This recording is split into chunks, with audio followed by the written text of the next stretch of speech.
Cuando pensamos en un ordenador, es muy fácil caer en la analogía simple, ¿no?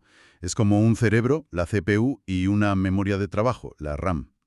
Sí, la típica imagen. Pero claro, un cerebro aislado en un tarro, por muy potente que sea, pues no sirve de mucho. Necesita sentidos para percibir el mundo y, bueno, una voz para comunicarse. Claro. La pregunta es, ¿cómo siente y habla un ordenador? O sea, ¿cómo entran nuestras órdenes y cómo salen los resultados? Hoy vamos a meternos de lleno ahí, en los sentidos y la voz del sistema. Pues es una exploración que me parece fundamental.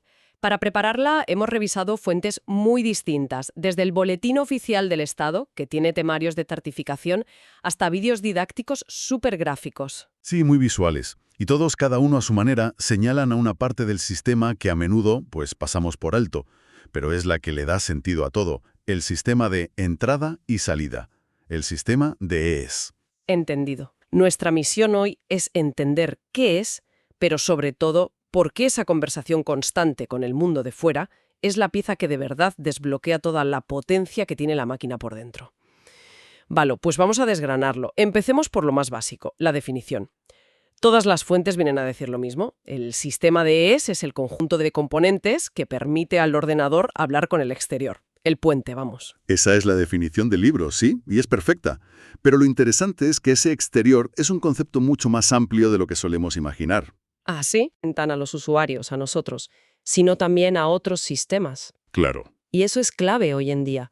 Tu ordenador no solo te habla a ti con la pantalla, le está hablando sin parar al router, a los servidores en la nube, a otros ordenadores. El sistema de EIS es una interfaz con humanos y también una interfaz máquina a máquina. O sea que cuando mi portátil se conecta al Wi-Fi, la tarjeta de red es tan parte del sistema de EIS como el teclado. No es solo lo que toco. Exactamente. De hecho, el documento del BOE es muy específico en esto. No habla solo de dispositivos. Lo define como una infraestructura completa. Habla de procesadores de EIS, controladores y los propios dispositivos. Vaya, es toda una estructura. Es una jerarquía entera dedicada solo a gestionar esa comunicación. Recuerdo un vídeo del canal Entrenadores Tecnológicos que usaba una analogía que me pareció muy buena para entenderlo. A ver, Decía que si el ordenador es una gran ciudad y la CPU y la memoria son el centro, el gobierno, pues el sistema de ES serían todas las carreteras, los puertos y los aeropuertos, la infraestructura que conecta la ciudad con el mundo. es una buena analogía para empezar, sí, pero se queda un poco corta en un aspecto que es fundamental. ¿En cuál? En una ciudad, las carreteras no le dicen al gobierno qué hacer. En un ordenador, una señal de entrada, que pulses una tecla, puede interrumpir a la mismísima CPU y exigirle atención inmediata. La periferia, tus puertos y aeropuertos, tienen mucho más poder sobre el centro de lo que parece. Ostras, qué buen matiz. La periferia tiene poder. Me gusta. Vale, entonces, ¿quiénes son los actores de este sistema? Las fuentes hacen una clasificación bastante clara. Primero, los de entrada. Los que le hablan al ordenador. Eso es. Teclado, ratón, escáner, vamos, los sospechosos habituales. Sí, son los canales de una sola dirección, hacia dentro de la ciudad. Su única misión es meter información en el sistema. Y luego, claro, está la contraparte lógica. Los de salida. Los de salida. Es la ciudad hablándonos a nosotros. El monitor, la impresora que saca un papel, los altavoces. Vale. Entrada y salida. Parece muy simple. Pero aquí es donde las fuentes dicen que la cosa se complica un poco y se pone interesante. Hablan de una tercera categoría. Los dispositivos mixtos. Híbridos. Es que esa división tan limpia es cada vez más cosa del pasado. Piensa en el dispositivo que probablemente más usamos cada día. La pantalla del móvil. La pantalla táctil es un dispositivo de salida porque te muestra cosas, pero a la vez es el principal dispositivo de entrada porque la tocas. Es un diálogo constante en la misma superficie. O el ejemplo que ponía un vídeo de un casco de realidad virtual. Te está metiendo un torrente de imágenes y sonido que es una salida de datos brutal. Brutal. Pero a la vez está leyendo el movimiento de tu cabeza y tus manos cada milisegundo, que es una entrada de datos igual de masiva. Totalmente. Y el ejemplo más puro, la autopista de doble sentido que no para nunca, es la tarjeta de red que decías antes. Está todo el rato enviando y recibiendo paquetes de datos. Ahí la distinción entre entrada y salida casi no tiene sentido. Es simplemente comunicación. Entiendo la clasificación, pero tengo una duda que me parece central. Me cuesta imaginar cómo se organiza todo esto.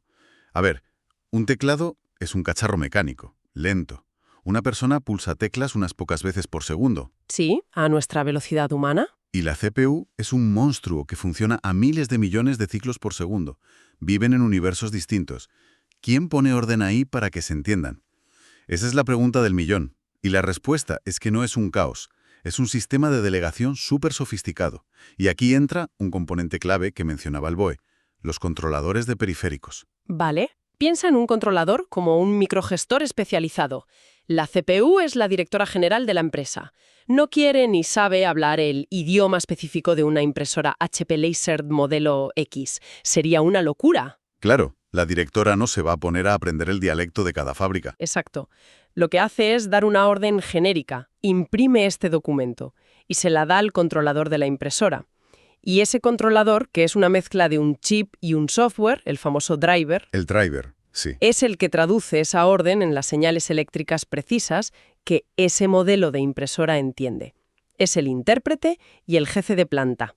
Todo en uno. Recuerdo el infierno que era instalar una impresora en los 90. Buscar el disquete con los drivers correctos, si no, tenías un pisapapeles carísimo. Ese mismo. Hoy es más transparente, pero el principio sigue ahí. Pero el controlador hace algo todavía más importante que traducir. Volviendo a la analogía de la directora, si tuviera que quedarse esperando de brazos cruzados a que la impresora, que es lentísima, termine de imprimir, la empresa se arruinaría. Sería un desperdicio de tiempo total. ¿Y cómo se evita? Pues con dos mecanismos geniales. El primero son las interrupciones, las IRQs. El controlador de la impresora trabaja por su cuenta y solo cuando ha terminado le manda una pequeña señal a la CPU, una interrupción. Un aviso. Básicamente le dice, oye jefa, ya he terminado. Cuando tengas un microsegundo libre me das más trabajo. Mientras la CPU ha estado haciendo otras 1000 cosas. O sea, la periferia le da un toque en el hombro a la CPU solo cuando es súper necesario. Precisamente. Y el segundo mecanismo es aún más eficiente. Se llama acceso directo a memoria, o DMA. Para mover muchos datos, como leer un archivo grande del disco duro a la RAM, sería absurdo que la CPU hiciera de intermediaria. Claro, leyendo trocito a trocito. Con DMA, la CPU le dice al controlador del disco, necesito este fichero, tienes permiso para escribirlo directamente en esta zona de la RAM, avísame al acabar. Y el controlador lo hace todo solo, sin molestar a la CPU, la deja totalmente libre. Es una delegación de poder casi total.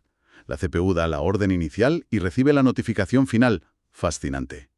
Y toda esa información, de la CPU, de los controladores, de la memoria, ¿por dónde viaja? Las fuentes hablan de los buses. Son las carreteras de nuestra ciudad ordenador. Son exactamente eso, las autopistas internas.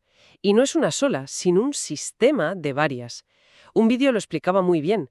Se suele hablar de 3 buses principales. Primero, el bus de datos. Por donde viajan los ceros y los unos. Eso es, los datos en sí. El ancho de ese bus, 32 o 64 bits, determina cuántos coches pueden viajar a la vez. Vale, la calzada principal. ¿Y las otras dos? Luego está el bus de direcciones. Si el de datos lleva el qué, el de direcciones lleva el dónde. Indica la dirección exacta en la RAM donde hay que escribir o leer. O la dirección de un puerto USB concreto. Sin él, los datos llegarían a la ciudad, pero no sabrían a qué edificio ir. Tiene todo el sentido. Y falta el tercero. El bus de control. Este es el más abstracto, pero quizá el más importante. Es la Dirección General de Tráfico. No lleva datos ni direcciones, sino señales de control. La memoria está lista, este dispositivo pide usar el bus, la operación ha terminado, sincroniza todo el tráfico para que no haya colisiones. Y todo este entramado de autopistas y controladores reside físicamente en la placa base, que es como el mapa de la ciudad. Exacto. Y en sistemas de muy alto rendimiento, como grandes servidores, el concepto va un paso más allá.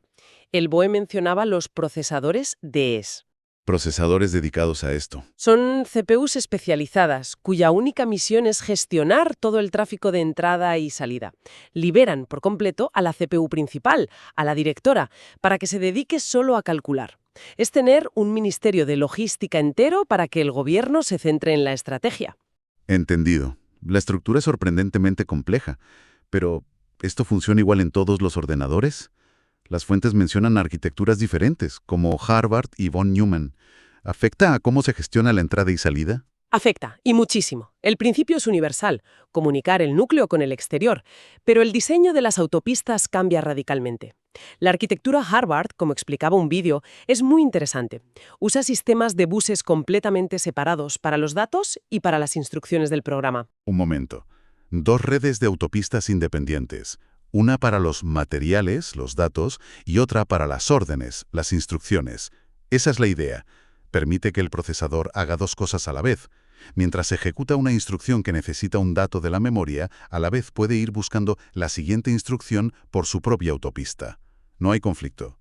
Y eso para la IES es bueno porque hay menos atascos, ¿no? Pero has dicho que eso no es lo común. Las fuentes dicen que la arquitectura von Neumann es la base de casi todos los ordenadores modernos. Y ahí, si no me equivoco, todo comparte la misma autopista. Instrucciones, datos, ES, todo junto. Suena increíblemente ineficiente. Sí, todo comparte el mismo bus principal para acceder a la memoria. La razón original era la simplicidad y el coste. Era más barato construir una sola autopista. Pero sí, crea un problema tan fundamental que tiene nombre propio, el famoso cuello de botella de von Neumann. ¿El cuello de botella? Como todo el mundo tiene que usar la misma puerta para entrar y salir de la memoria, se pueden formar unos atascos monumentales. Pero eso suena a un fallo de diseño garrafal. Si todos los ordenadores modernos se basan en esto, ¿qué se ha inventado para que no estemos siempre parados esperando? Porque mi ordenador la mayor parte del tiempo va como un tiro. Es que a lo largo de las décadas se han desarrollado soluciones brillantísimas para mitigarlo. La más importante es la jerarquía de memorias caché. Entre la CPU, que es ultra rápida, y la RAM, que es lenta en comparación, se ponen varios niveles de memoria caché. L1, L2, L3, que son extremadamente rápidas, pero pequeñas y caras. Son como aparcamientos VIP al lado del edificio del gobierno. Mejor aún, son como la mesa y las estanterías de la propia oficina de la directora. Cuando necesita un documento, un dato, primero mira en su mesa, la caché L1. Si no está, mira en las estanterías de la oficina, L2, y si no, en el archivo del piso, L3. ¿Y solo si no está en ninguno de esos sitios? Solo entonces manda a un becario a buscarlo al archivo general, la memoria RAM, que está en otro edificio y tarda mucho más. Como casi siempre los datos que necesita son los que ha usado hace poco, los encuentra en la caché y así evita el viaje por la autopista principal. O sea que el truco es evitar usar el bus principal siempre que sea posible. Ese es todo el juego. Evitar el cuello de botella. Pero a veces el atasco es inevitable. Un vídeo de entrenadores tecnológicos daba un ejemplo perfecto que seguro que hemos vivido todos. Un ordenador que de repente va lentísimo y el disco duro no para de hacer ruido. Sí, me suena así. Lo que pasa es que se ha quedado sin memoria RAM, sin la mesa de trabajo rápida. Y el sistema operativo, para no colapsar, empieza a usar un trozo del disco duro, que es un dispositivo de ese lentísimo, como si fuera RAM. Está usando el almacén del sótano como mesa de trabajo. Exacto. Y cada vez que necesita algo de ese almacén, tiene que mandar una petición por la autopista compartida, esperar a que el dispositivo mecánico del disco lo encuentre y lo envíe. El resultado es un cuello de botella flagrante y visible. La CPU, por muy rápida que sea, pasa el 99% del tiempo parada, esperando a que le lleguen los datos. Vale, haciendo un poco de recapitulación. Queda claro que el sistema de ES no es solo enchufar un ratón. Es un ecosistema súper complejo con dispositivos, controladores que son gestores especializados y una red de autopistas, los buses. Y todo orquestado con mecanismos muy sofisticados como las interrupciones o el DMA para que el sistema sea eficiente. Es, de verdad, la interfaz del ordenador con el mundo, en su sentido más amplio. Y es, sobre todo, el eslabón que convierte la potencia en utilidad. Sin un sistema de IOS eficiente, la CPU más rápida del mundo es solo una estufa de silicio muy cara, un cerebro brillante encerrado en una habitación sellada, sin puertas ni ventanas. Fíjate, esto nos lleva a una reflexión final. Una de las fuentes, un vídeo sobre centros de datos, describía los servidores modernos. Son ordenadores potentísimos, pero la mayoría no tienen pantalla, ni teclado, ni ratón. No los necesitan. Su principal, y a veces único, dispositivo de entrada y salida es una conexión de red de fibra óptica de altísima velocidad. Su única ventana al mundo es ese cable. lo que plantea una pregunta que a mí me parece fascinante. A medida que nuestra interacción con la tecnología se vuelve más ambiental, menos directa, A través de la voz, con los asistentes. claro, o con sensores que monitorizan nuestro entorno, o quién sabe, en el futuro, con interfaces cerebro-ordenador. ¿Cómo será el sistema desde el mañana? Buena pregunta. ¿Se volverá obsoleto este concepto de dispositivo de entrada y dispositivo de salida que hemos analizado para ser reemplazado por un flujo de datos constante, transparente y bidireccional entre nosotros, nuestro entorno y lo que podría ser un único sistema informático global e interconectado?